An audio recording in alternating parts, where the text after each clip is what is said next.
Hello বন্ধুরা, আসসালামু আলাইকুম। কেমন আছেন সবাই? আশা করি অবশ্যই ভালো আছেন।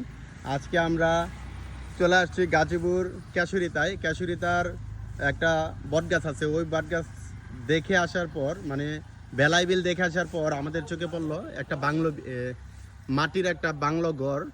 সেজন্য আমরা সাথে সাথে থেমে গেলাম, বাইক থামিয়ে আমরা মাটির বাংলো ঘরটা পরিদর্শন করার জন্য আমি আর আমার আজাদ বন্ধু আমরা চলে আসছি।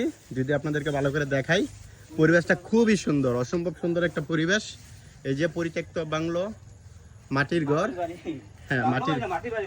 আচ্ছা আচ্ছা, এই যে আমার বন্ধু আজাদ চলে আসছে। খুবই সুন্দর। হ্যাঁ, মানে নিরিবিলি জায়গা, কথা কেউ থাকে না এখন আর। আচ্ছা, বুঝছো, পরিত্যক্ত বাড়ি দেখাও। এই যে ভিতর বাইরেও পরিত্যক্ত। এই যে ভিতরে যদি আপনাদেরকে দেখাই, খুবই সুন্দর ভিতরে। এই যে মাটির ঘর, মাটির ঘরে যে উপরে টিনের চাল একদম ফাঁকা ফাঁকা হয়ে গেছে।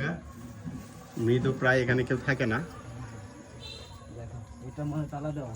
ওইটা তালা দেওয়া না, ওইটা তালা দেওয়া। মানে পরিত্যক্ত বাড়ি, আচ্ছা, কিন্তু খুব সুন্দর দেখা যায়। আগের বাড়ি তো এখন তার মাটির বাড়ি খুব একটা দেখা যায় না। হ্যাঁ, কথা বলতে আগে তো খুব একটা মাটির বাড়ি তো সব জায়গায় ছিল, আমাদের এলাকাও ছিল। আমাদের এলাকা তো নাই, নাই এখন নাই, কিন্তু গাজীপুরে মাটির বাড়ি ছিল। গাজীপুরে এখনো মাটির বাড়ি আছে, মাটির ঘর আছে এখনো আছে কিছু কিছু জায়গায় মাটির বাড়ি। এটাও একটা মাটির বাড়ি, কিন্তু পরিত্যক্ত বাড়ি, মানে এখন আর কি থাকে না।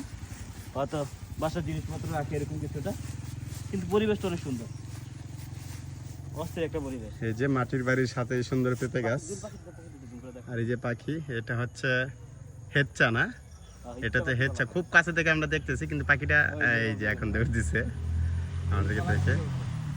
পাশে হচ্ছে বড়ি গাছ, খুবই সুন্দর। এখানে হচ্ছে নারকেল গাছ, একেবারে মেন রোডের নিকটেই। হ্যাঁ, মেন রাস্তার সাথেই খুবই সুন্দর। দেখো কলা ইয়া দেখো না, পেঁপে গাছগুলো দেখো। পেঁপে গাছ, হচ্ছে বেল গাছ। যদি পেঁপে দেখাই আপনাদেরকে, ও অস্থির পেঁপে গাছ, একদম মাটি থেকে নিচ পর্যন্ত হয়েছে। এই যে পেঁপে একদম মাটি থেকে হয়েছে। হ্যাঁ, যাত্রাপথে দেখে আমরা এখানে আসলাম। পেঁপেগুলা খুবই সুন্দর, খুবই সুন্দর। দুইটা পেঁপে পাকছে, খুবই সুন্দর, একদম মাটির নিচ থেকে পেঁপেগুলা হয়েছে। এই যে বাংলো বাড়ির সাথে, ওই যে বাংলো বাড়ি। তো সবাই ভালো থাকবেন, সুস্থ থাকবেন, আল্লাহ হাফেজ।